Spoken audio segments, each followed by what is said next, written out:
जंगलातल्या वाघोबाला लागली कसली चाहूल, मनी माऊ येत होती अलगट टाकीत पाऊल, अलगट टाकीत पाऊल.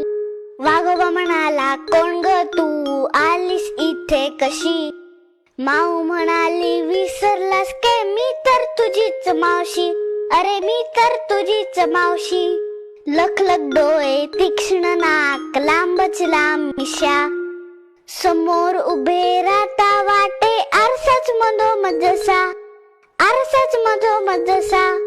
सारखे सारखे आहेत ना आपल्या दोघांचे पंजे, पाठीवरचे पट्टे सुद्धा सारखेच तुझे नि माझे, अरे सारखेच तुझे नि माझे. रुबाबदार शेपूट सारखीच हलवून बक्की अशी, उगाच मला म्हणत नाहीत वाघोबाची मावशी, वाघोबाची मावशी. धिटुकल्या माऊचं बोलणं ऐकून वाघोबाला वाटली मज्जा, न राहून शेवटी बिचारा लागला सुखदा खदा, लागला सुखदा खदा.